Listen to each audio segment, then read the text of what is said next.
This government meeting is brought to you by Eastworks and our local cable subscribers.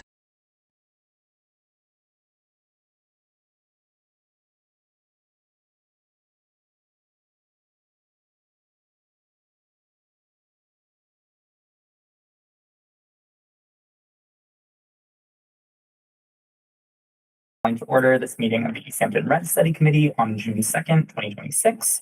It is 6 p.m. The first thing on our agenda is the approval of the prior meeting minutes. So I sent around the May 5th minutes and then also the meeting minutes that Jenna prepared for the February 26th joint meeting with the Affordable Welfare Housing Partnership, which I realized that we need to approve and get on up. So if there are no questions, did anyone have a chance to review? Or if you weren't here, are we talking about 226? 226 and 55. Oh, but we're doing them both together? We don't have to. So I'm just gonna make a motion to approve. Okay, well, I think we should do them separately. Yeah, That's because right, some people have to, abstain from, I think. So then I make a motion to approve the 226 meeting minutes. Second. Okay. Motion and a second to approve the 226 joint meeting minutes. All those in favor? Aye. Aye. That I missed the caption where I did not read. Okay, you can choose to abstain. I can abstain. Is that enough, people? Like, Well, I'm also abstaining because I wasn't at this particular meeting. Yes. The 26th. Okay. Yeah, me too. So, well, now it's good. So Well, next time.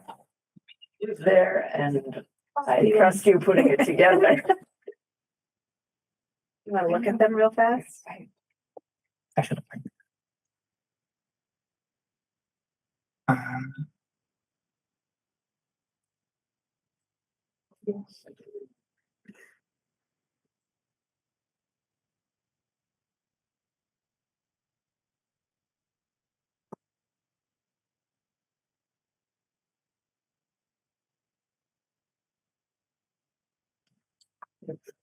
Okay.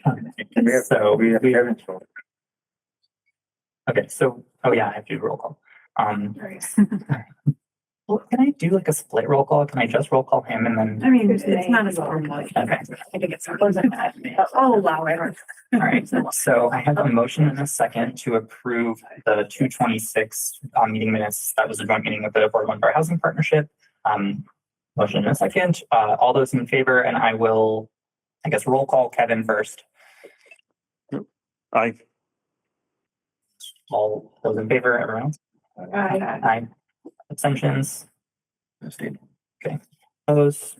All right, passes. Now I would entertain a motion for the May 5th minutes. So moved. Second. Okay, I have a motion and a second to approve the May 5th Rent Study Committee minutes. All those in favor, I will roll call Kevin first. Aye.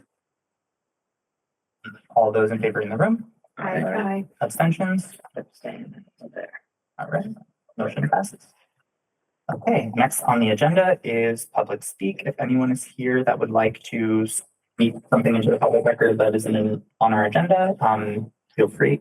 Moshe? It's just easier to stand. Yeah, if you just want to give your name and address or precinct or. Yeah. Hi, my name is Moshe Eisenberg. I am a resident at 363 Main Street in Easthampton. And I've just prepared a little bit of a speech. I have like 3 minutes, 5 minutes. Okay. So I've come to reflect and respond to something that was brought up in the last assembly of this committee. It was said that landlords often have good tenants and sometimes bad ones. And those bad ones can really put a bitter taste in the landlord's mouth, so to speak. The tenant should reflect that not all landlords are like the trashy, cruel, or callous ones. I've taken time to reflect on this.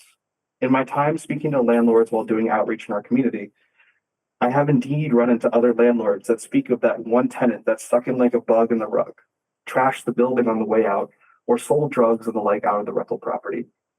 I have personally known of cases like this and have even helped to clean up after one or two. Those people are real, and these occurrences do happen, although according to this landlord, they are rare. I won't justify these tenants' behaviors. I won't say that they were right to act the way they acted. And also, I will attempt to understand why people do the things they do, even from a perspective of analysis. To me, the reason some tenants act like this is not that hard to imagine. One often sells drugs to supplement their income. One often trashes a property that belongs to someone they despise out of revenge. One often doesn't leave their home after the repeated attempts to evict them because it's their home. This speaks to the nature of power in the tenant-landlord relationship. Often landlords I've spoken to have talked about these tenants as if they are unstoppable and have full immunity and backing of the state, as if the state was in full support of such behavior. This, statistically, is far from true. It's true that tenants have an unusual amount of support from the state apparatus in Massachusetts, but this is not the norm, nor is it all-encompassing. More often, landlords have more power than their tenants in the form of secure housing of their own, more money, or more assets that can be liquidated if need be. Sure, landlords will take a hit if a tenant trashes an apartment, but if a tenant is evicted from an apartment by a landlord, that is a life-changing crisis, even before the current housing shortage. A landlord is not negatively impacted by the state or financial system if they treat a tenant poorly. Usually, this varies state to state. However, if a tenant is evicted, that stays on their financial record and will hamper their chances of finding housing in the future, whether that eviction is justified or not. This speaks to the nature of what rent control is all about, is about balancing the power imbalance between landlords and tenants. Sure, there are tenants who treat landlords poorly, and there are landlords that treat tenants poorly, but don't pretend the power imbalance is equal between the two. It is not. Thank you. Thank you. Is there anyone else in the room that wants to say something? Stand up too. My name is Mona Shaddy, Ward 1. I'm a renter. I wanted to address two things. One was in watching the landlord listening session, the last one. I was struck by the fact that many landlords had the narrative of what's really the problem are these big real estate out-of-state firms that are coming in and really ruining for everybody else. I really think we need to disabuse ourselves of that because in regards to the Easthampton Tenants Union, one of the most challenging fights that we've had, and even with the organizers and the attorneys that we've worked with who've been doing this for years have agreed with us that this is a lot, is a local family. Right? So what does it mean when a local family that's proud to be in this community for generations, that built their holdings, their assets, their empire in this place, are being as brutal, or if not more, to tenants than the out-of-state entities, right? I think we need to confront this and we need to sit with this because it's a sort of the British are coming mentality that is very easy to adopt and to use as a framework. This is widespread, and some firms do negotiate with their tenants. We've even had that happen here. Some local salt of the earth families have treated their tenants like vermin and have likened the tenants organizing as a last-ditch effort to save themselves as the landlords being bullied, which was recently said to one of my neighbors and imparted to me. The other thing I wanted to say was I spoke last Friday at the Council to End Homelessness conference, where I learned some absolutely staggering statistics. One is who we are losing in regards to higher housing prices in Massachusetts. Last year alone, last year alone, 50,000 people left the greater Boston area because they couldn't afford housing. Boston is where the housing is probably highest. It's also where the best paying jobs are. I think it was in 2024, over 30,000 people left the state. The majority of these people are 24 to 35. So these are the people entering the workforce, as Massachusetts has a large boomer population that is actually getting set to retire, right? So if we talk about income, we talk about a tax base, we talk about continuity in regards to community, the housing crisis is affecting that. And what we're hearing a lot is, we'll build more. We'll build more. we do need to build more, and we do need to be creative about zoning. There's certainly some archaic laws, but this has to be a holistic, multi-pronged offensive when it comes to protecting each other and keeping us in this state. And I just wanted to reiterate, that's why this bill is essential. Someone who comes into an ER suffering catastrophic wounds is not asked if they had a haircut recently, right? We have to stabilize that person. We have to make sure their vitals are stable. And that is how we can proceed to other stages of care. We are bleeding people. Our community is in crisis. We need to stabilize folks that are here, keep them housed. And just one more thing I learned from the conference is technically in Massachusetts, homeless rates have dropped the last year and a half. That's actually not true. What's happened is there's been restrictions to shelters and housing. There's also been the ICE attacks on immigrant communities. And so lower housing percentages, lower homelessness percentages can actually mean that more people are homeless, and a higher shelter population and emergency housing population can actually mean that we are getting people off the streets and under a roof. And so I just also want us to, whenever we see these statistics or hear these narratives, to have another voice in our head that counters that. I appreciate it. Thank you. Is there anyone else in the room that wants to say anything? And we don't have anyone else online unless, Kevin, you want to say something from the public. We can move on to the third thing on our agenda, which is an update on committee membership. So I know Councillor Denham isn't here, but I did have a conversation with her to talk about the membership on the committee. And I know that we have additional interest in joining, and the organization language gives us space for another tenant.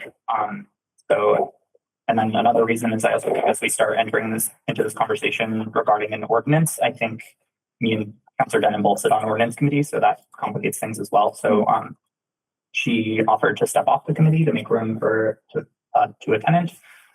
So I just wanted to let the group know in case you know anyone that might be interested. I know that you knew a couple people that were interested. So the committee is a council president appointed committee. So if those people are interested, they would want to reach out directly to Council President Denham or Vice President Jacek. And their emails are available on the city website. So are we looking for one or two spots? One slot, yeah. We're a 9-member committee and we currently have 8. Oh yeah, but If she steps up, that would be we'll have one. 8.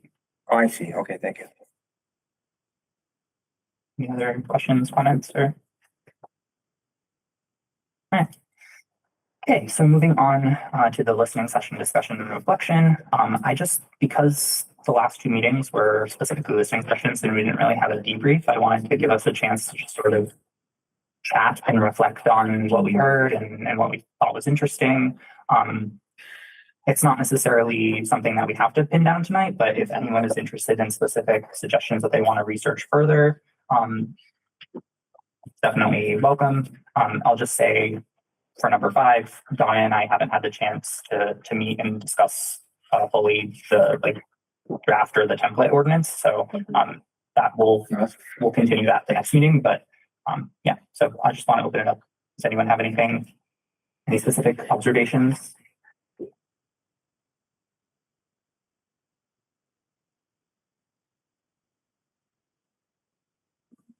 We don't have a lot of notes. So. I mean, I do have a global, exactly how it relates to element of it. I'll do that. You know, when we were speaking to tenants, when we were listening to tenants, they had many kind of specific policy. They thought about a lot of these things. And it was interesting to me when we were speaking with the landlords. They really didn't have specific things or ideas of the cap or proposal policy. So I'm just kind of noting that, we have very specific, actionable ideas behind why for the tenant concerns. And then I really, I trying to look at my notes here, there really was not a similar kind of, this was what would be helpful to us coming from the landlords. So. I'd like an overview on it. I don't know, like it's like a gap we need to fill. Yeah. Yeah, I know we still need to set up like a Google form or something to collect more specific feedback. We want to set that up so it has a lot of the information that we presented at the info session in there too, so. But also, what you just mentioned, I think, is the nature of the beast to a certain point. So from the tenant's perspective, they know in a general sense, there are 30,000-foot sense what they're up against and what they would like to see improved. The landlords are coming from it like, well, when we see a proposal, then we might see how it affects us. Because if you take the narrative that things are okay for them at the moment, that's how they're looking at things. And then they're not striving for change. Right. You know, so I think what they're waiting for in general is a draft proposal. Then they'll have the knee jerk anxiety scream. And then, then they'll calm down and say, well, this, I can live with this, I can't live with that, or whatever. Right. Whereas, so I guess what I'm saying is by nature, the landlord is a little bit more passive and the tenant's a little more active. And so when our draft comes out, we'll see how we balance those two things. We see how well we do balancing that. Well, it might be a good idea, and I honestly don't remember if we talked about this before, so if we have, forgive me, but when we get to the draft stage, it might be a good idea for us to think about building in response times to allow for feedback, editing, things like that, as opposed to coming up with like a more final version of a draft.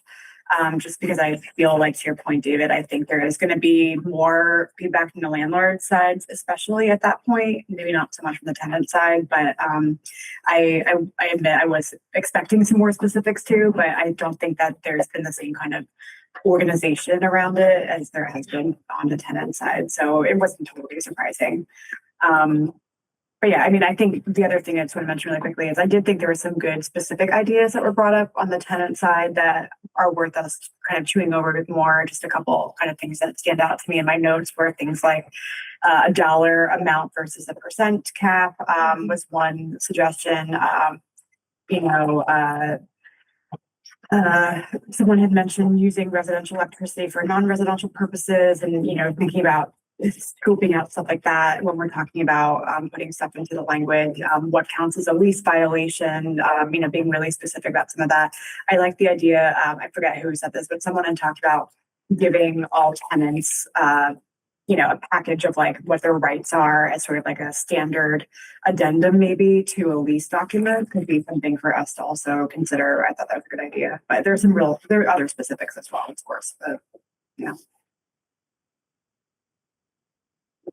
Piggyback on like things, as because you said the word knee jerk, just we'll say no, or, when people are presenting ideas, maybe we could have a probe or a second stack of like, well, tell us a little bit more about why, what is this coming from?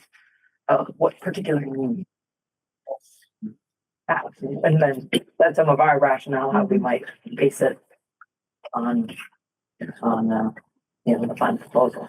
As far as literature information, I think that's a good idea.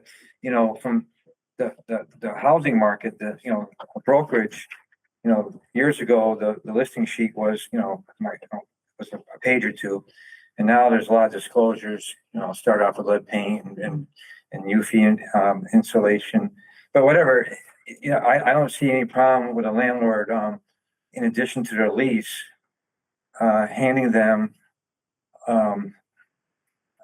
whatever, like just say, for example, mass housing tenant rights, but with at the end though, a receipt of acknowledgement. So that way they know, so that it can be proven that the landlord distributed it and then they received it. Whether they study it or not, that's different, doesn't matter. But I don't see why that would be a burden to hand out literature of anything that's on the books if they're rights. I mean, we have to sign like the lead acknowledgement Right. anyway, so just another form to sign basically, Yeah. right? Yeah. And I like the idea of also landlords just having that doc part of their regular things that they're looking at. Yes. Because I think a lot of what we're hearing too is landlords not following the law and, you know, No, it's true, because, some landlords, it was brought up about maybe certification or licensing. I'm a little hazy on that, but to the strength of that argument is, in order to build a house or remodel a house, you need a construction supervisor's license, which is more involved now than it used to be, but you have to have it. A homeowner can get a permit, but it only carries them so far. But at some point in time, you have to, so, but landlords at the moment, all you have to do is acquire a property. And then, and there's, if there's anything such as landlord training, I don't know, they might be, but I'm not. It's voluntary, because I mentioned several times that this organization that I am part of called the Mass Landlords Association. Uh-huh. I found it when I bought my house here in Easthampton and suddenly became a landlord, because I had only ever been a renter before. So I was like, well, I know how leases work because I've signed plenty of them myself, but they offer a sort of like mini certification for a couple $100. So I signed up for it. I took a half-day virtual course. And then I will say one of the benefits is that it gave me, and it still gives me, access to a whole host of, like, a library of documentation. Yeah. So if I need like a pet thing or whatever, but that was completely 100% my own research. And, to your point, like, no one gives you a handbook or says you have to do this. It was just, I decided I wanted to sort of be a good landlord as much as I could be. And I have never met any other landlord, again, small landlord like myself, who has heard of this association before. And haven't, right? Start talking about it, right? It's like $100 a year to be part of it, but I think it's worth it because, again, the getting access to information is really helpful. But as an aside, I think that there's a lot of people out there who don't know what the rules are, the laws, and also the laws change sometimes. And I think there's a lot of confusion around that. So. I'd like to see, in particular, the idea, like a baseline that would help do all the work is this kind of registry. People have to register with the city, and that's a beginning part. And I think looking at what Dan is going to speak to us about relates to that of like, we know how to reach landlords. We can be in touch with them. There's a process. Even just suggesting doing this training with the thing. Just letting people know it exists. Just letting people know it exists and we're possibly requiring it, Yeah. Or maybe like if the city could, like through the Department of Health, do something similar or, I know The that fire department might have a lot of they're that. understaffed. They have the on-call, they have the list of on-call people for maybe not smaller 2 or 3 family, but all the other properties, they know who to call. Yeah. So a registry wouldn't be insurmountable. No. I mean, the idea could be helpful. Like you can get, as long as we, cut our fire department through the ball, you can get services.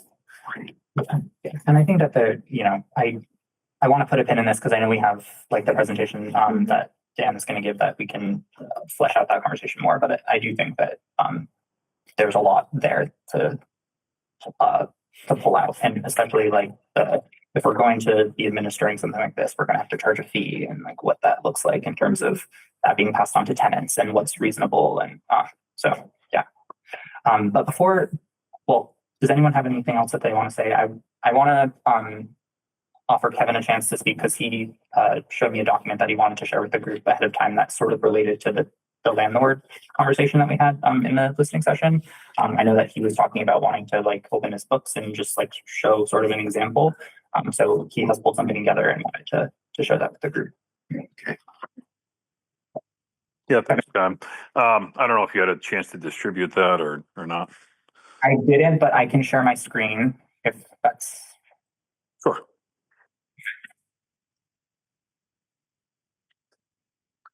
Give you a chance to get that up, but essentially, obviously there's strong feelings on both sides, but I just kind of wanted to share sort of a real world example of something we're doing now at what started as 33, ended up as 32 Nipfer Ave in Easthampton.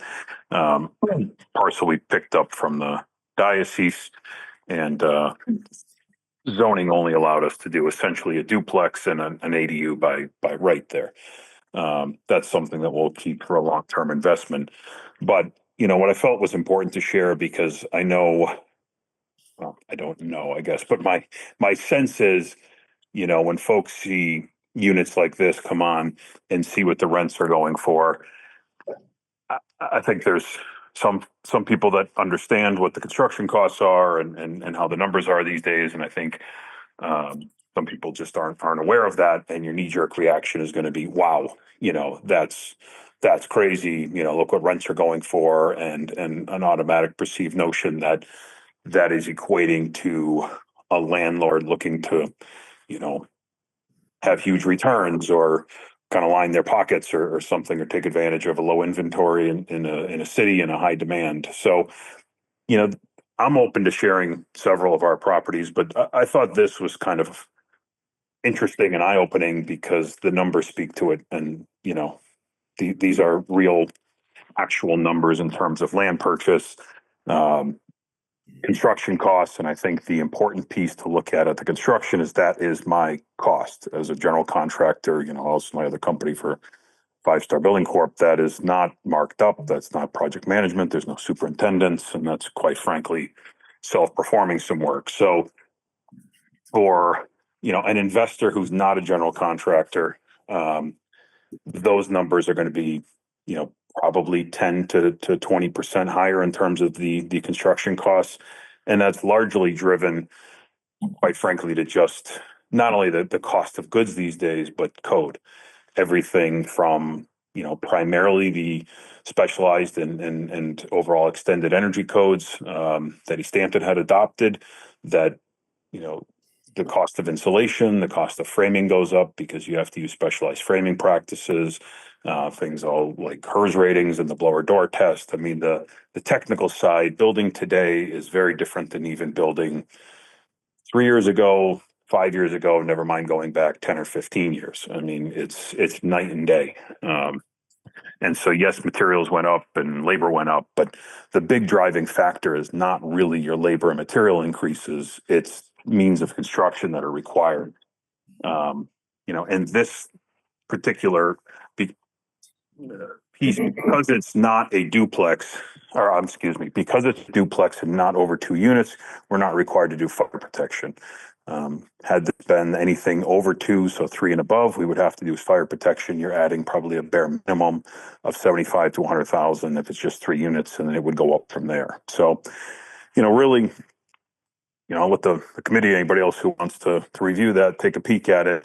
But really, it shows that also on the cash flow side, with the rents we're getting, more than likely we're running a deficit. And you'll also see some key pieces that are missing from this that many landlords are going to put in. And in fact, a bank is usually going to put in whether I want to or not. And that's things like management fees. You'll see our vacancy is at 2%. That's not typical.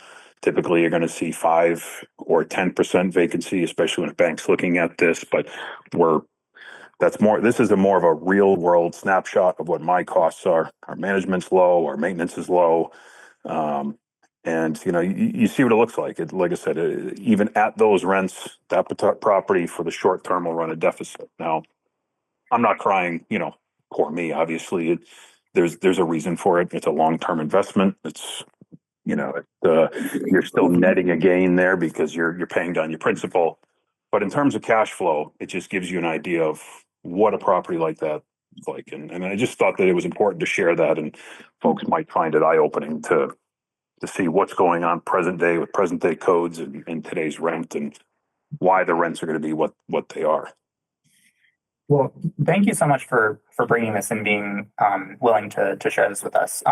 Just for clarification, could you describe a little bit more about like the size of the units and like the characteristics of just like what goes into the $2,700 monthly? These are, so the duplex is 3-bedroom, 2-bath. So 3 bedrooms on the second floor with a full bath and a full bath and living, dining and kitchen. So they're about 1,150 square feet per unit. It's going to have higher end finishes. This is a nice unit. You'll have granite countertops and hardwood floors and stainless appliances and fridges with water, all the little details, central air. So, it's definitely what I would consider more of a higher end, mainly just because a lot of it is also code issues. But so these are going to be very nicely furnished. But that's what the duplexes will be. So again, 3-bed, 2-bath. The ADU is 900 square feet. Obviously, that's all we're allowed. 2-story. That is a 2-bedroom, 1.5 bath. So the first floor is living room, kitchen, little teeny dining room, a half bath, and second floor is 2 bedrooms and a full bath. Okay. Well, I want to give the other members of the committee a chance to ask questions, but I have just one more.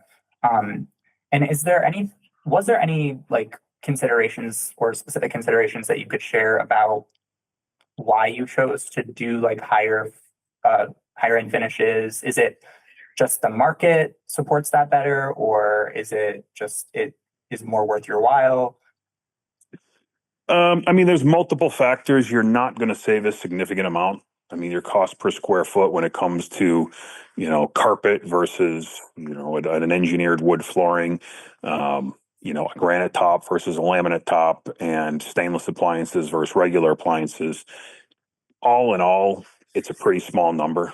Maybe you're spending 25,000, maybe a unit to really take it from something that you would consider more base with carpet and, white appliances and something a little more basic to a little more high end. So cash flow wise, it makes sense. If you're getting 300 more a month to invest that, it makes sense. On another level, I just personally, I like doing properties that you can be proud of, and I plan to be involved in this community for a long time, and I like to keep nice properties. So, that's kind of my standpoint. Everybody has a different approach to it, but I like to build something that we can be proud of. It does bring in a competitive rent, and it helps us cash flow a little better. Just for a little comparison, the typical Plains Ranch in Easthampton is around 1,000 square feet. Some are 980, some are 1,040. So I just only bring that up compared to his size that he's building. Yeah, no, and I can also just add our anecdote. Like I live in a 1,000 square foot ranch in the Plains, and our mortgage is about $2,600 a month. So, that I understand, but that's it's crazy.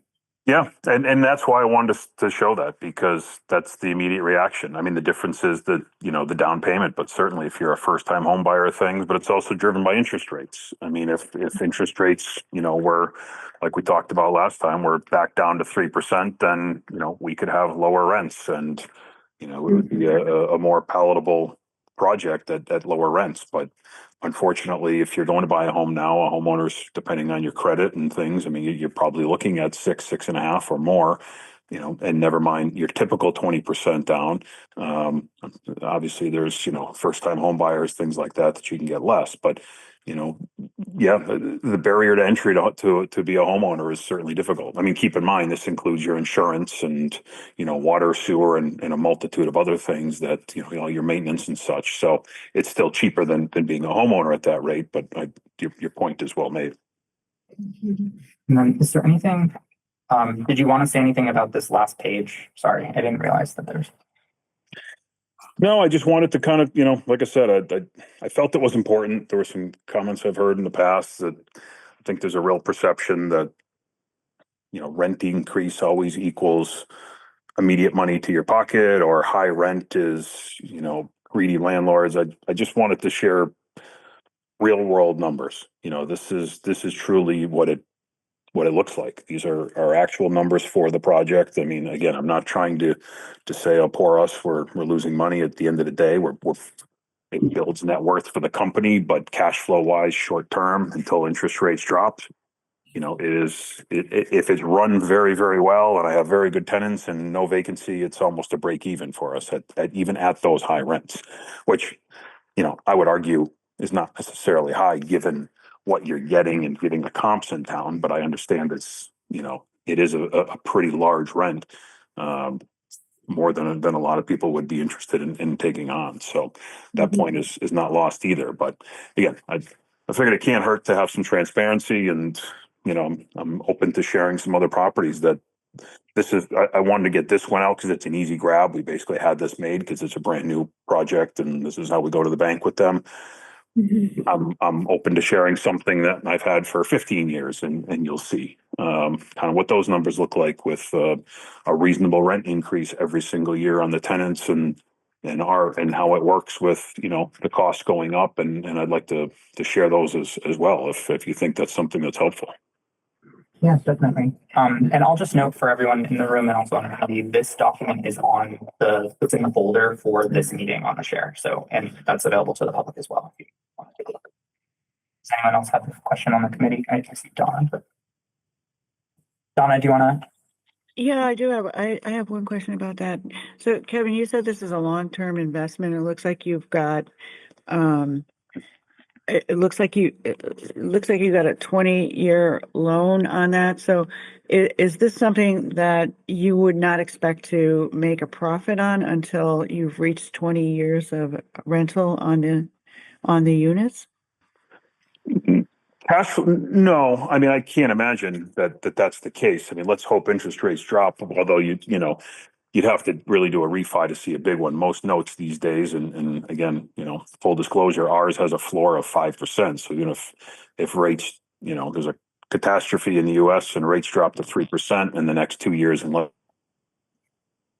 I'm stuck at nothing lower than 5%. But I would imagine over the next decade that rents are going to go up and my payment is going to, you know, stay static more or less unless interest rates go to the roof. So there will be a time, you know, when the market does go up. I picture a 3% annual increase to this, and at some point in the next, you know, 5 to 7 years, it's going to start to cash flow positive. But yes, really, for us, it's you know, net worth and building until the day the note's paid off. I mean, that's the problem with most landlords is. Not a problem, but the reality is that you flip a switch one day when you stop paying that payment to the bank, suddenly they start to cash flow. So yes, if you're talking to a landlord who's owned property in the family for, you know, 30 years and may or may not have notes on those, that's a different story than most of us that have been starting to invest in the last 2 decades. We probably have a note on most of them, and the cash flow is going to look different until those are paid off. I see. So if you're, I think you said a 3% increase per year. And so that would be, so the rent would increase generally about 3% per year. And then that would get you at a point where, you would start to, see some cash flow income that would help you continue to build in other places. Yeah. Cash flow wise, yes. I mean, again, like I said, I can't stress enough. By no means do I want to get the picture out that, you know, it's somehow this is a loss. And I wouldn't do this if it's a loss, that you're slowly paying down principal and you're gaining equity in it, and you know, hopefully the values go up. So yeah, so you know, even over the next 5 years, although it probably won't cash flow very well, it's still you're building some equity there. But you know, investments like this are not what allow you to do more, that's for sure. You know, there has to be another income stream to support, you know, further investment. Okay, I understand. Thank you.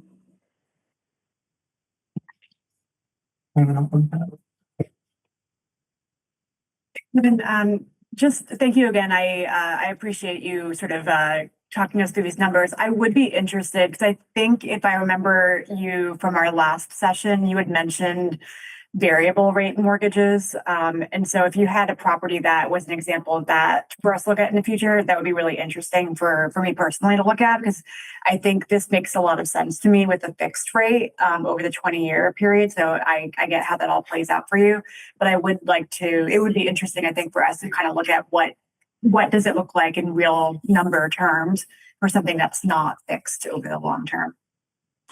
Yeah, I mean, and just to be clear, this isn't fixed forever. You know, these all have an arm to them, but that's the gamble. So, for example, this particular loan is set up, I believe I have it's either a 5 or a 7 year fixed rate. After that is variable. Now, Oh, I see. Okay. but the floor, and it's pretty standard these days, the lowest it could go is 5. So, Okay. like I said, if the market crashes, and then sure, you're open to a refi and somehow, but you know, things are probably pretty bad if all of a sudden rates are at, 3%, something probably happened. But you know, chances are when my rate is, that fixed period is up, there's a chance it could go up and get even worse. But we are preparing, a document if you think it's helpful for 8 Water Street, which are 8 units. I don't know, I probably had that. I'm not sure, 12, 13 years now. So that one was one that we took a pretty significant hit. That was purchased at a time when rates were great. I think our rates were less than 4% on a commercial mortgage. And now that fixed period was up and they're up over 6. So, I think that's a good one to share as well. So folks can see. And those are units that have seen 3% annual rent increases since day one by and large. Okay, and if I could just ask one more quick follow-up question, I'm just curious. So you mentioned your standard seems to be 3% annual. Do you have any properties where you don't do that 3% as a matter of course, or is that just like standard operating practices for you? You mean more, or just no? I mean, if you do you have a property where it would just be like the rent stays the same, for example, versus that 3% increase? No, because I feel like that then lends you to hitting folks pretty hard at once, because we all know our costs are going to go up. So I gamble on that 3% keeps me steady. So sure, if there happens to be a year and our cost increase only 1%, then, or 2%, but that's rare. Insurance and everything is almost always going up more. So we find that 3% keeps it pretty steady. So that, if anything, during vacancies is when we'll see a larger increase, but typically that means the unit's been remodeled or something along those lines, but, it could go up substantially. I mean, I had one in South Hadley that was a 3-bedroom, very large unit. The lady that was living there had 3 kids and, we didn't want to go up much. I got it from a bank owned and she was paying something like, $1,200. It was about half of what it should be. So when she vacated and, we did a pretty major renovation and that rent is double that now. Okay, great. Thank you. Yeah, Kevin, if you had an older property, I think it would be helpful to see one that you've had for, 10, 15 years, just to see how the costs have changed. Because what this reminds me of, I mean, we did talk about this in the tenant listening session about landlords justifying like what the rent and why is there a rent increase. So I think this kind of exercise is really interesting.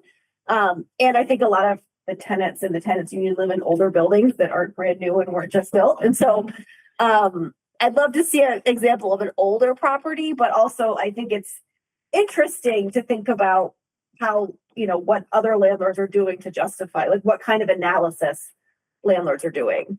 Because I don't know, but this seems like a very in-depth analysis, and I wonder if that's happening across the board. So it would just be interesting to see one that's not brand new also.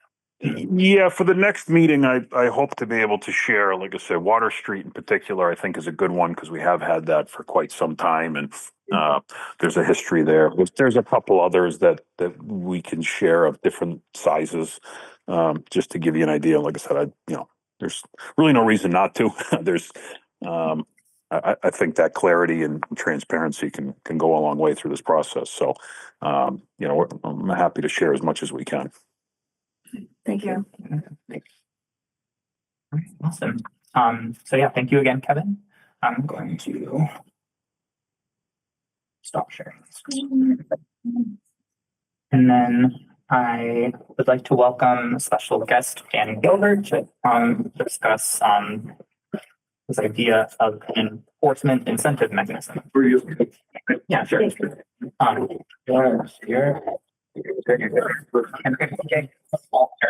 So I'm not doing a PowerPoint. Okay, I just want to make it like if you're showing us documents. Oh, I just yeah, wanna yeah, put you it can, in there. you can put them up.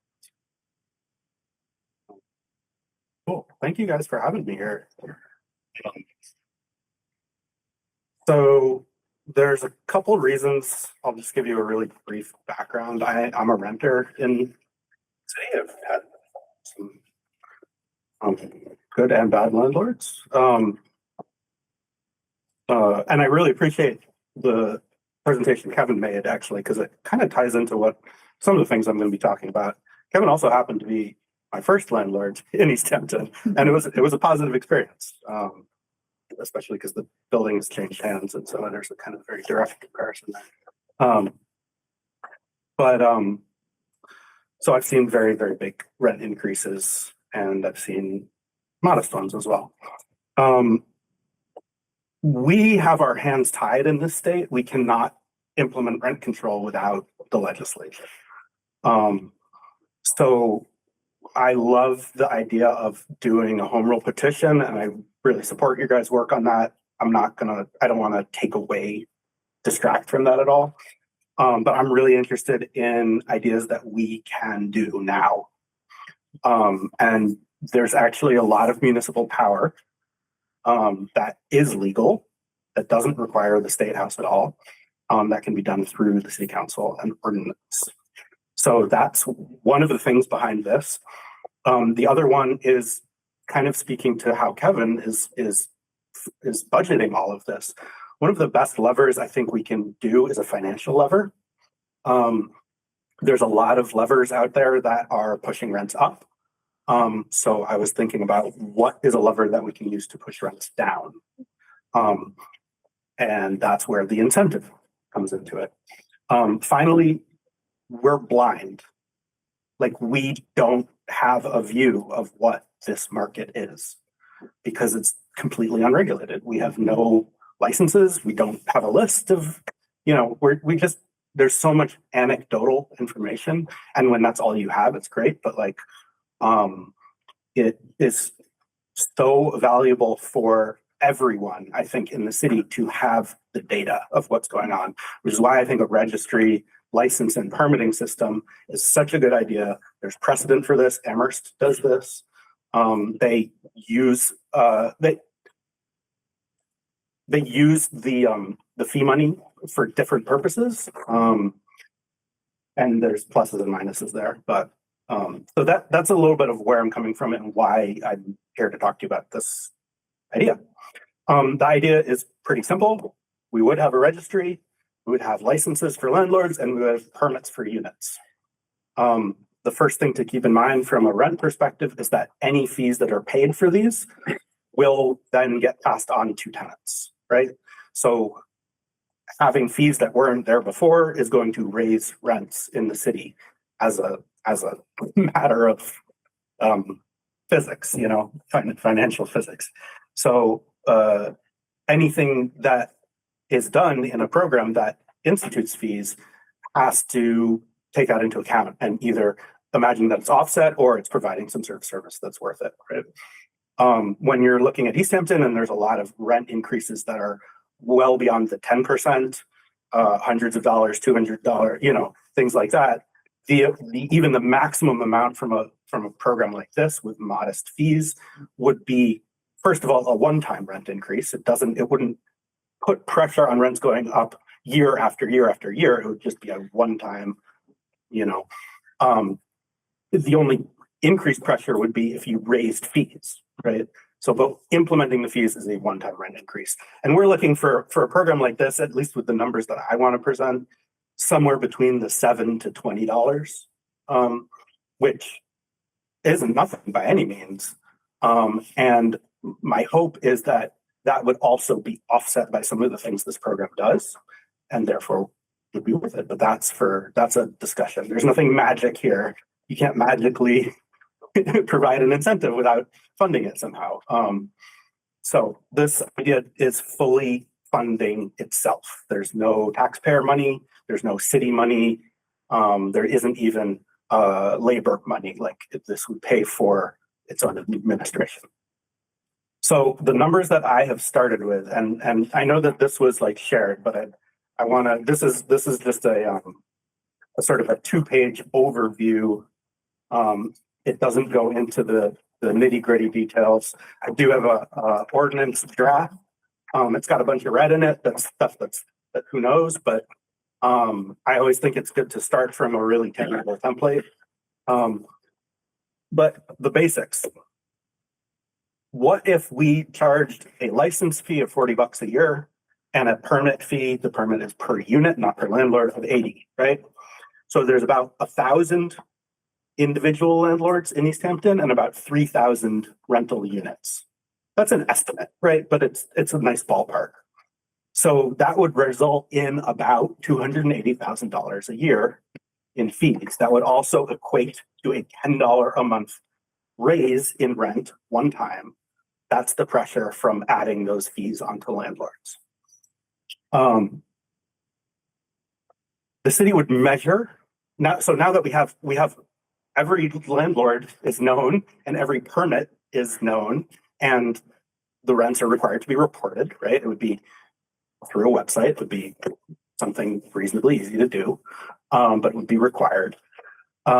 So we can say in a year, oh, this is exactly what the median rent increase was across all rental units.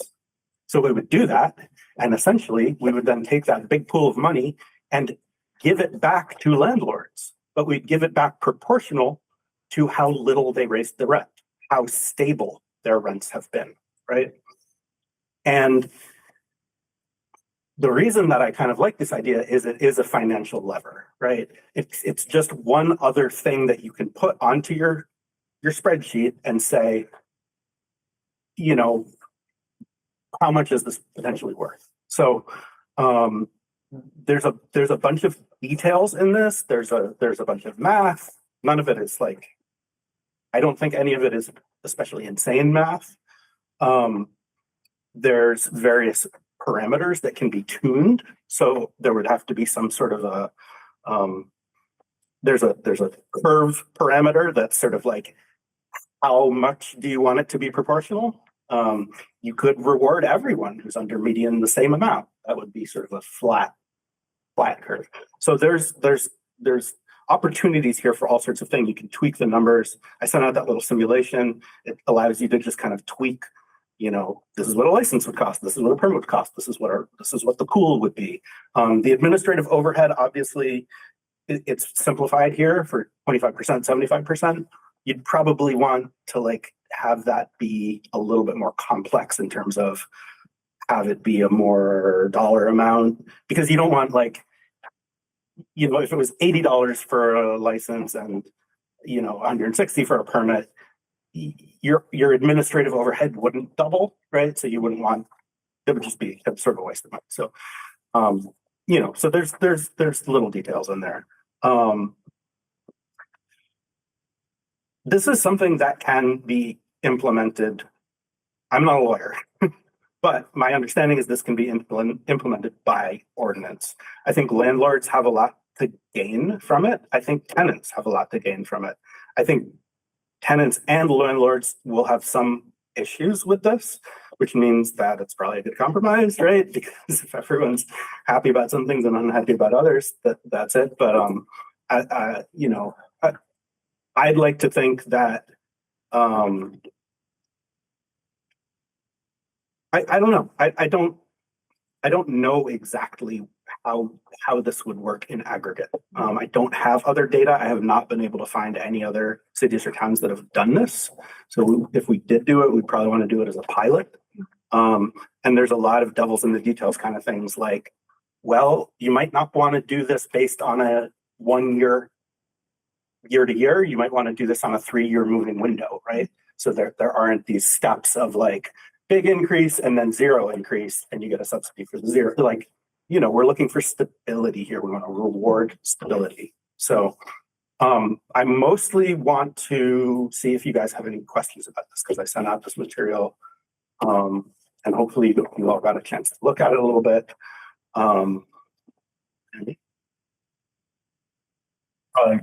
skipped over some stuff. You need to give me Oh, yeah. paper that you have the one with the graphs in it.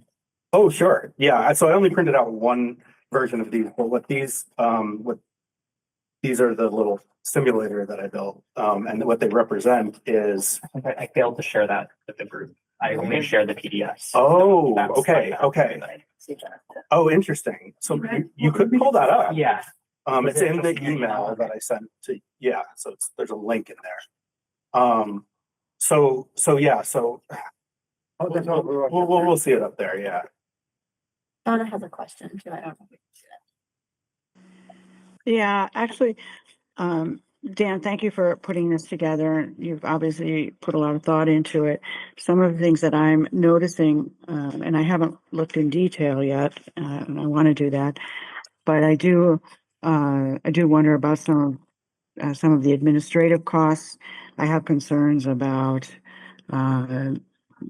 having landlords have to register and pay fees for that. How does that impact on small landlords, somebody who has 2 or 3 units, where there's absolutely no problem with them? I think that whatever mechanism we look at in terms of, how to control the increased costs, we have to look at those costs as well, the cost of administration. I mean, like you mentioned, we could do a little database and that would be very simple, but that's a cost. And I don't know, the thought of increasing cost for landlords that will be passed on to tenants. And some landlords will get some of that back, some of them won't get that back. Seems like a complicated way of managing rent increases, which is what we're really looking at here, is rent increases. Seems like it's an increase in rent, and I think that's what we're trying to avoid, is placing additional costs on people. I think there are other places where, rather than having registrations or that kind of databases of landlords and units and all of that, I think there are places where if there's an issue, that issue gets reported, and then there's some. I mean, I guess I'm talking off the cuff here now, but I do have concerns about costs and passing those costs on to tenants. So I'd like to take a closer look at this myself, and I'm sure other people on the committee would like to do that as well. But I'm curious as to where you developed this program. I know you said Amherst has some kind of a registry, and I'm curious as to how you came up with this plan. If that was something that some other jurisdiction was using, we could look at how well it was working there, or if it was something that that you've developed yourself that is untested.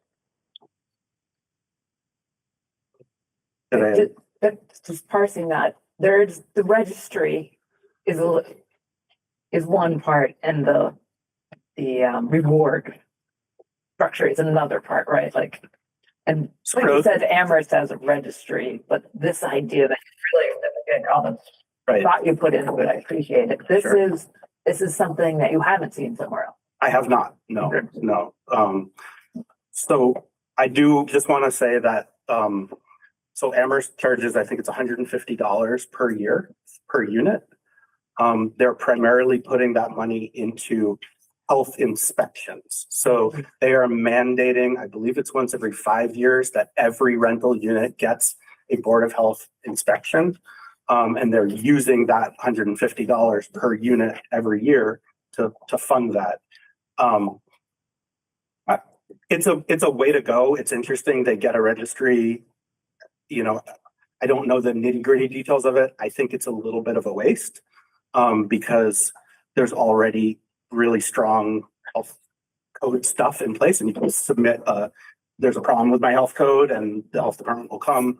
So that's a lot of labor overhead, and that's what they've chosen to spend that money on. So you can't implement a registry without paying for it. Like there's a cost. That's a service. Someone has to maintain it. Someone has to administer it. So where does that cost come from? The reason that I like this proposal is that it is a redistribution of wealth. Like there is no other way to put it.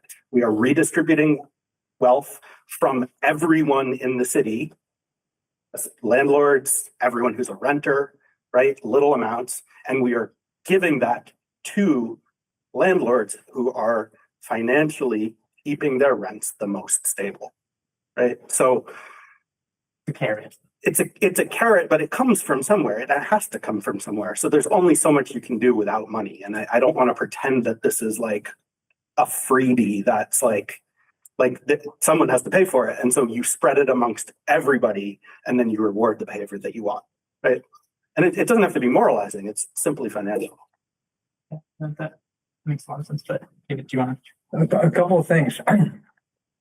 What you just spoke about a minute ago, you should change the word wealth to resource. Hmm. The tenants aren't going to think that they're sharing wealth.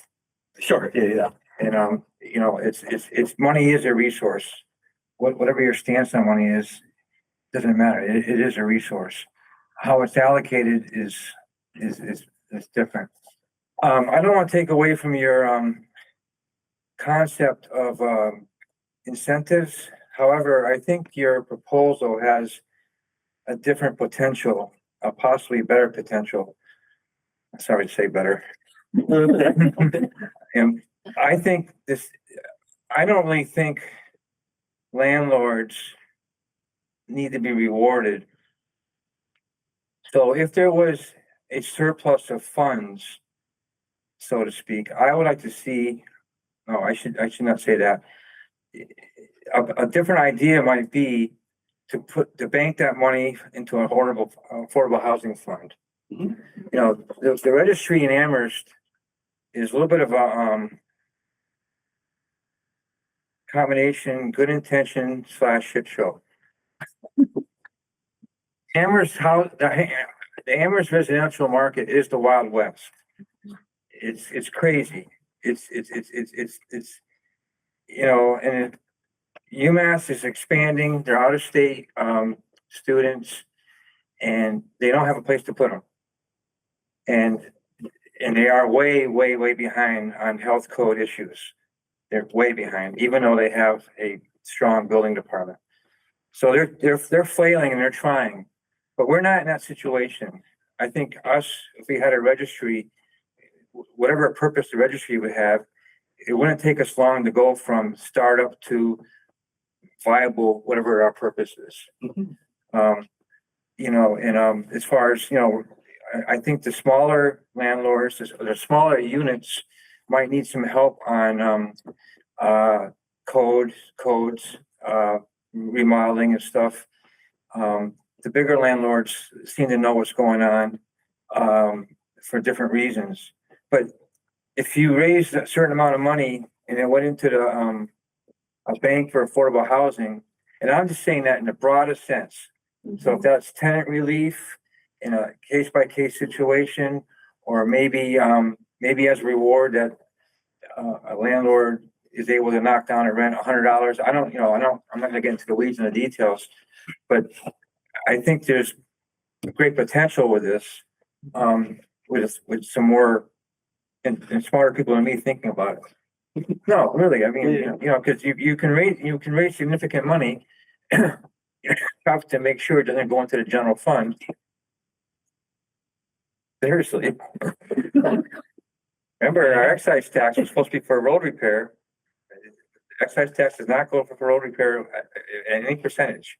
It goes into the general fund. So. I think there are some restrictions within state law about where we can direct fee revenue specifically. Like there's a reasonableness doctrine that it requires that the funds be used to implement the administration of the program. Wouldn't it? No, I realize that. It would go into the enterprise fund, right? Because we'd be charging directly. It depends on how we set it up, because I don't I think that there's a lot that goes into setting up an enterprise account in a city, but I know that in terms of like when we worked through the fees for the ADUs or for the STRs, it was, you know, we had to go through this idea of like, what are we using this fee revenue for? What is reasonable? And what does that mean when you're talking about state law and what you're allowed to charge as like a fee? Because you're technically not supposed to just create fees to generate revenue for a city. And that's sort of what that. Right. Yeah.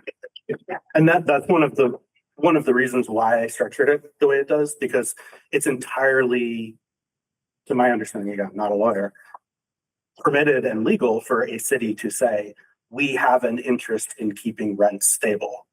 And therefore we are going to have fees from a program go into that, right? Part of the reason that I structured it the way I did is because I want to see this database happen. Like, I have all of this information and to have it be public and transparent. It has to be paid for somehow, right? So that's going to raise rents a little bit.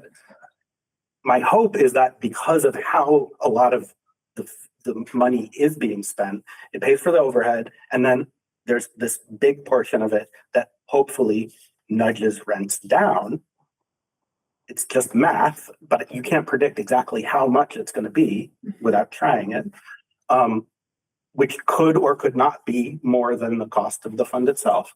Part of the thing that's interesting to me is that it's not, you're essentially creating a little bit of a prediction market, right?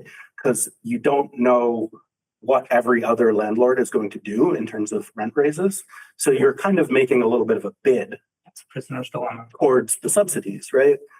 Collusion on it is really not a thing because there's, you know, about 1,000 landlords, right? So, and there's an incentive to lower the rent a little bit less than median so that you get some of the, you know, the pot at the end.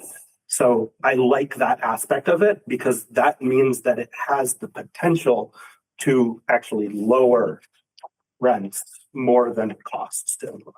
Okay, so Kevin and then Carl. Yeah, I think it's a, you know, very interesting idea that's certainly worth a lot more discussion, but I think at a high level, what the numbers are based on, I'm just curious where the 1,000 tenants came from. It just seems high to me.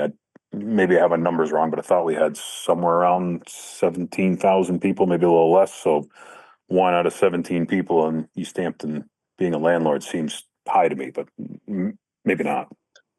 It's hard to get this data, and you know, if this was to be pursued, I hope that there's better sources of data out there. Like I said before, we don't have that data because we don't license these things. Yeah, and landlords also don't have to live in Easthampton. The data exists. The assessors has it. Yeah, no, and I could very easily pull the GIS database and look at, you can do like a who lives there, who owns it thing. So Okay. I guess my point would be is that would drastically skew the numbers. I mean, again, it's super interesting concept. So not even speaking to the merits of that. I just, you know, if you find out that there's only actually, you know, 350 landlords, that's going to change things, because if we're looking at essentially duplexes and classifying everybody as a landlord, I think that would be a slippery slope if, you know, your in-laws are living next door or your parents or whatever you know, your children, those sorts of things. I'm just finding that number to be rather large to actually have a landlord-tenant relationship, that there's 1,000 of those, but I certainly could be wrong about that. Yeah, I believe it says in here that landlords that rent to family are specifically excluded. Correct. So that's like a possibility. Yeah, I mean, everything here is up to, This is not like- this isn't a thing that exists yet, but I've tried to think of things like that where, you know, if it's a familial relationship. Right. then- units rented to owners or their relatives would not be eligible for. Right. So that's what I'm saying. That would be the data. Like, how many of these duplexes, if that's what we're basing the data on, is multifamilies in Easthampton, how many of those are a family arrangement versus actual landlord tenant? Here's a lease, you know, I don't know you. Because if the number's drastically skewed, then that's going to change the equation of the fees dramatically. If it's off by, say, 50%. yeah. And keep in mind that the way these sliders are currently, the vast amount of the fee income comes from per unit and not per landlord. Mm-hmm. And, you know, implementing this program, you could make it entirely per unit. You could make it entirely per landlord. That's a decision that's, you know, it's another lever to. An important thing to consider when drafting policy like this is, in speaking with a lot of the members from the Easthampton Tenants Union Outreach Committee, they've encountered a lot of tenants who have said that their landlords have not raised the rent at all during their tenancy. Sometimes up to, I think the longest we've heard of is like 5 years without a rent increase. So it seems to me that it's that most of these awards are going to be effectively captured by those lower levels, and it's not, and those really aren't the people that we're trying to influence. You know, they're not the problem landlords that we're trying to affect. So it seems that most of the landlords that we're actually trying to resist their actions are probably just going to take it as a cost and pass it on and ignore the program in its entirety. Because as much as I do want to be optimistic about it, the largest award being at $364, that's $30 a month. Mhm. So I mean, it doesn't seem like it's going to amount to a whole lot just from a cursory inspection. It's a nudge. And it would bias the registry. The other thing to keep in mind is that the tuning parameter adjusts sort of the steepness of the curve. So if you go up to a tuning parameter there and slide that to the right. So that means that fewer landlords get larger payouts. That's the top 150 units. Yeah, each one of them is getting 490, and then it's falling off from there.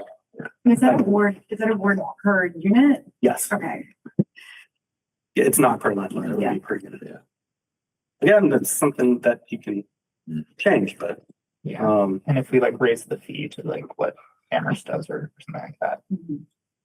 I mean, one thing and I'll just say, like, Dan came to me last year and it took a while to get this kind of ball rolling. So I appreciate your patience, Dan, and thank you for coming in and sharing this, because I was like, there's no way I can fully represent it because you've really been thinking about this a long time.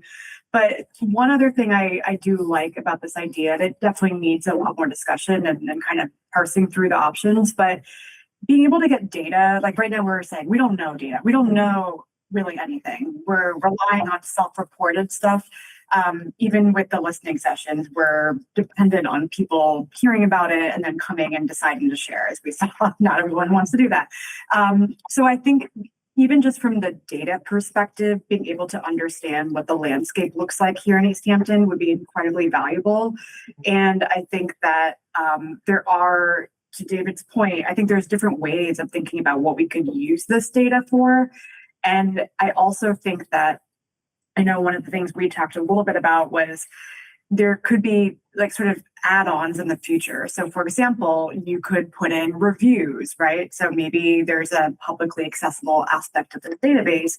And if you're a renter who wants to check out, you're moving to a new place and you want to see what's my landlord's reviews look like, or what's their history with raising rents or whatever that might be. So, hey, I'm going to be going into Kevin's, unit and he raises rents 3% a year. Awesome. I know what that's going to look like versus, some other guy who's raising them 10% a year. So I think that's another really important aspect that could be part of this.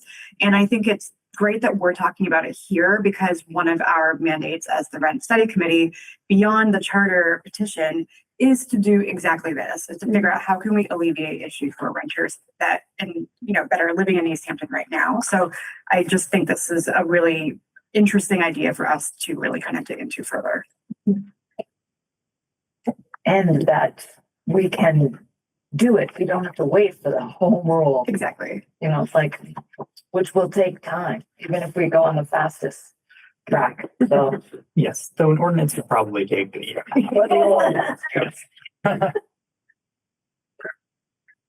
But we're in control of it anyway. The home rule, you could create a fantastic home rule Yeah. petition and it could sit in the state house and never get. Donna, I saw your hand. Did you want to say it some more? Well, my thoughts were exactly what Felicia has just said. So thank you for Felicia for reading my mind. And I'll just add to that, as our mandate is to look at rent stabilization, and make recommendations to the city council. I think this could be something, but I think we need to take a little time to look at it a little more closely, and kind of see what those numbers would really be and what it would really mean, what would be the administrative costs of that. But that maybe it's something that we recommend to the city council along with the recommendations that we may make around rent stabilization, or maybe it be a part of one of the things that we were looking at was how do you enforce rent stabilization, and maybe this is something that we can adapt for that purpose as well. But I do think I do think that we can table this discussion so that everybody has a chance to look a little more closely at the proposal itself, and come back with other thoughts about it. And Dan, I appreciate the work that you put into this to bring this to us, and yeah. Thank you. Kevin, I see your hand is still up. Did you have something else to say, or? Nope, just not good at running this thing. Okay, just Or wanted to I'll make take sure. it down sooner or later. Just wanted to make sure. Anyone else at the table? I have some thoughts, but I want to wait. I'm gonna add one little thing, which is, I am not coming to you guys positive that this is a good idea. I literally. All right, let me tell you. No, that's how I roll. Nothing wrong with being honest. I can't point to a model for this, right? We would be the model for it. My biggest hesitation is to do anything that causes upward pressure on rents. And in the very short term, this would be a very small one-time upward pressure in rent, which is the exact opposite thing we want. We don't want rents to go up, right? Well, So- since you said that, let me offer something that I wasn't gonna offer. So in the construction industry, development industry, we don't have amongst our peers good sources of information. So in the banking world, now they have to put it together, but every bank knows exactly their competitors' costs to the T. They have to go through the FDIC and parse the information, but all the banks do it, and they know Bank A knows what Bank B and Bank C is doing, and it's very important to them because of regulations and capital requirements. We don't have that.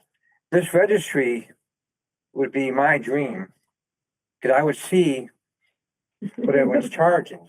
Doesn't mean I have to go, but right now, it's not so much. For a while there, it was Craigslist. Wow, did you see that rent on Craigslist? It's $30,000 a month. How come I'm not getting $30,000 a month? It's all anecdotal. The registry, Like FMR, and Yeah. other things. the registry would, you just said, create upward pressure one time, but it might get baked into the market. Oh, it would after 1 year. No. Landlords that are,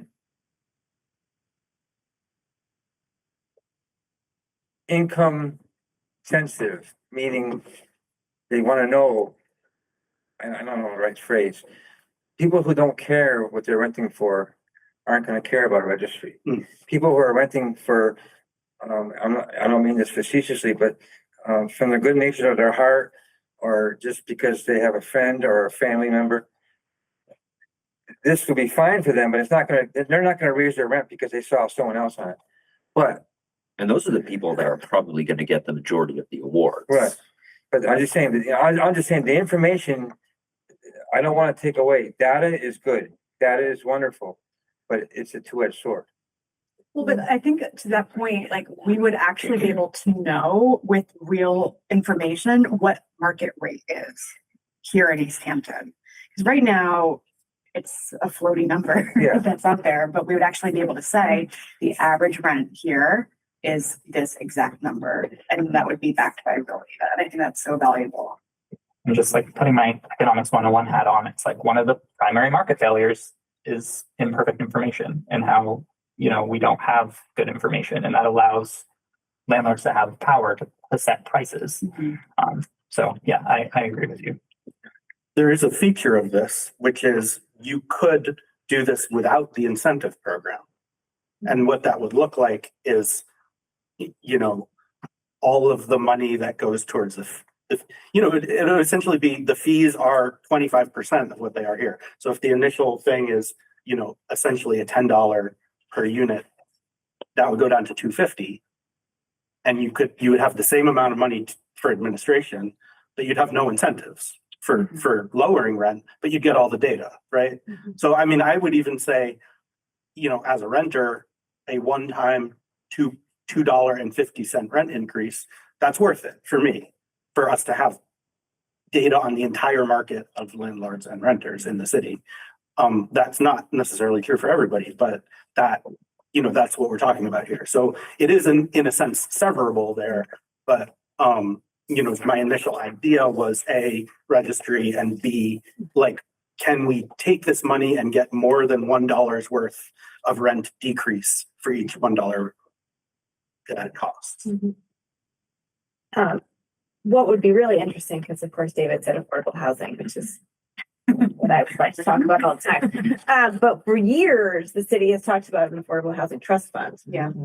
And have always fought about how we would possibly ever fund such a thing. So if you could use the fees to fund an affordable housing trust fund, you then could have, so like, let's say you have a small landlord needs to do some rehab on their unit. If you use the money from the trust fund, you then get a deed restriction on the unit, which then lowers the rent to be an affordable unit for 10, 15, whatever the so that's another way to use the funding to it's, you know, you're stabilizing a small number of units because there's, you know, it's a small amount of money.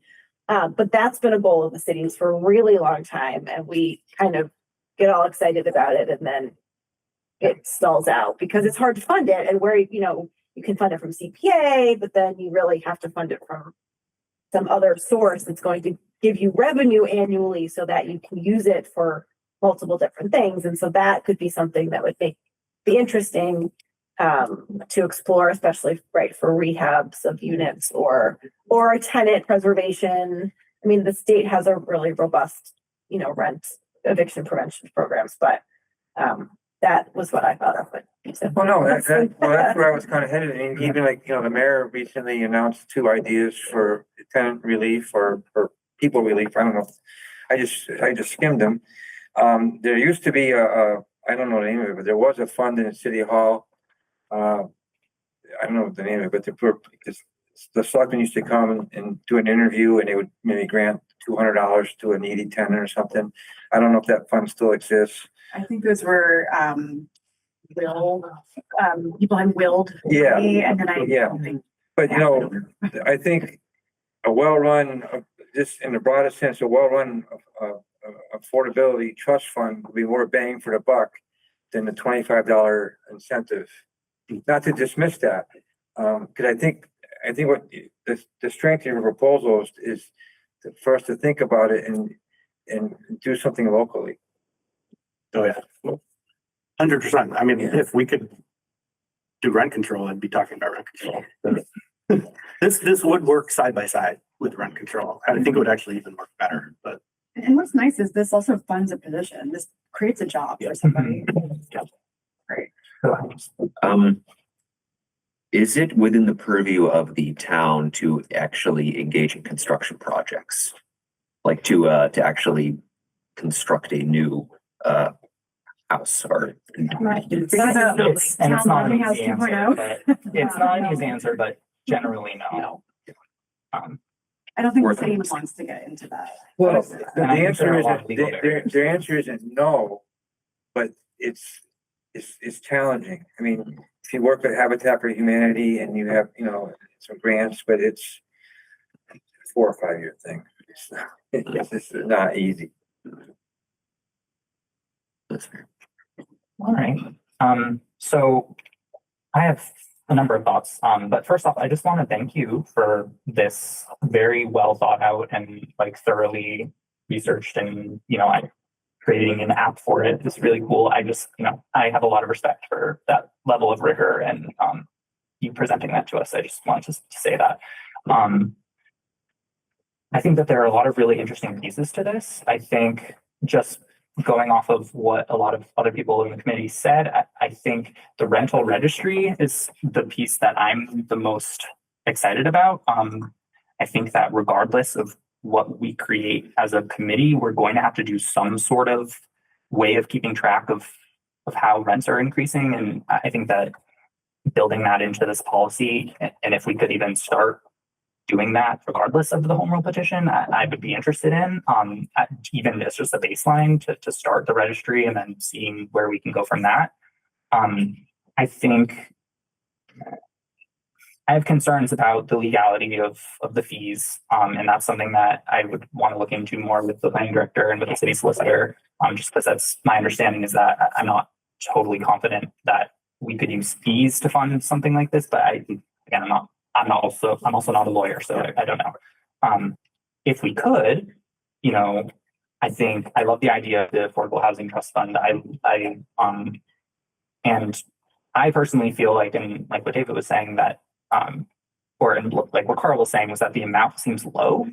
So like if we can raise fees, like I don't see a reason why not raise it to like 120 or what, like just to make it an actual like a real carrot when you're talking about not just like a $30 a month thing or something a little bit more robust. But yeah, I think that in general, some of the more complex aspects of this, like the incentive program, I'll be honest, I don't necessarily think that the committee would be best served focusing on that over the next few months, just going into like the timeline that we're talking about, pulling together a home rule petition, like draft ordinance and draft home rule petition. But I do think that if we do want to implement rental registry into that ordinance, like I would love to work with you to adapt what you have to that purpose, because you've already started a template. It looks really good so far. So I would, if we can take that piece and then see where it leads us, I think that is a really good. Like I said before, it's pretty much already there, and it's just the matter of turning down knobs to zero. It's that 25-75 split. You just make it 100% administrative, and then you have no incentive program, and you have all the money to do what you choose to do with. Yeah, the reason I put it this way is just because I'm really, like, my nightmare is to be like, I have a great idea, and the overall effect is that it raises everyone's rent a tiny bit, right? Like, that's not helping the world. So, anyone else have any? And I would say that in table the broader discussion about where to go forward with like an incentive program, but I definitely I will touch base with you, follow up with you about pulling in some of that language for our draft ordinance. And yeah, totally. Great. Awesome. Thanks for having me, guys. Thank you. Thanks for coming.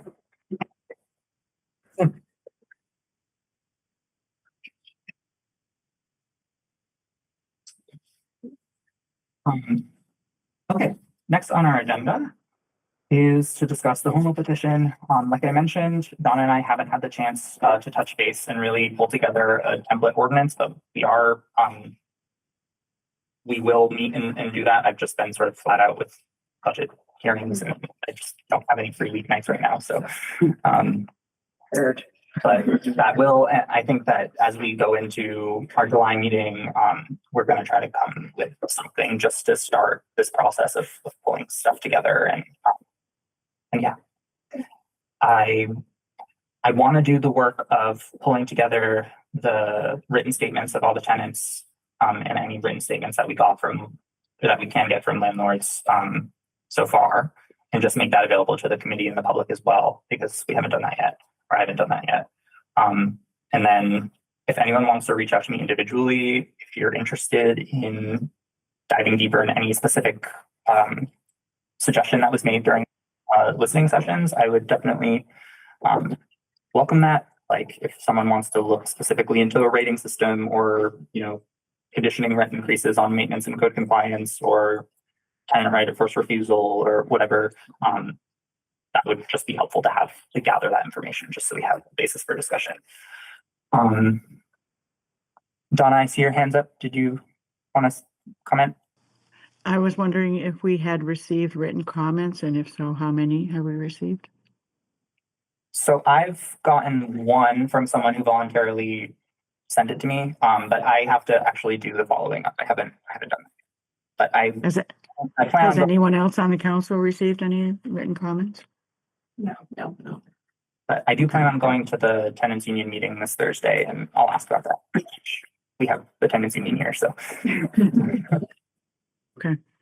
Thank you. And we can also talk about a forum too. I know we wanted to do that to collect specific feedback, so we can do that. Yeah. All right. There's nothing else on the agenda, so unless anyone else has any announcements. I just want to mention, I don't want to get into it, but I forwarded you an email today. Did you get a chance to see that? So, okay. Well, when you get a chance to see that, my only point about that is, there was an announcement, Mass Landlords made an announcement that I guess there was an agreement between the. I have it printed out actually. And then, my only point in bringing it up is, how that affects the state dollar question going forward. Did you fully understand it? Because I'll be honest, I No, didn't. I didn't really understand what they were There was saying. commentary in it. Yeah, it was a little confusing to me. Well, I sent it from my brought phone, that which means down it might not have and got to you. Let me try again. Sorry about that. They basically said they have some agreement with the Win Group. I don't know. I'll be honest. I truly wasn't fully understanding what they were saying, but Okay, well, like a big, huge landlord. all right. Yeah. That sounds good. I think that we can close the meeting and Yeah. we can talk if we want to continue trying to get that, but I would entertain a motion to adjourn. Okay. Wait, wait 1 second, can someone post that? Can you put that on the Google Drive or send it Yeah, to we all can. of us or Yeah, something? Yeah, when David sends I'd it to like me, to see I'll what that include is. it. I'll include it in the Google Drive folder for this meeting. Okay, great, thank you. Yeah, I apologize. I sent it to my phone. And it doesn't always- And, All right. so and we have a I'll make a motion to adjourn. Okay, it's already in front. yeah, we have a motion in a second. Roll call, Donna Chappello. I'm here. Yes or no? Yes.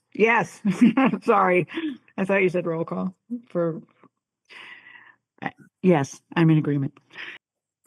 Kevin, the motion and second is to adjourn. What do you say? Aye. All those in the room? Aye. Any This opposed? government meeting is brought to you by Eastworks and our local cable subscribers.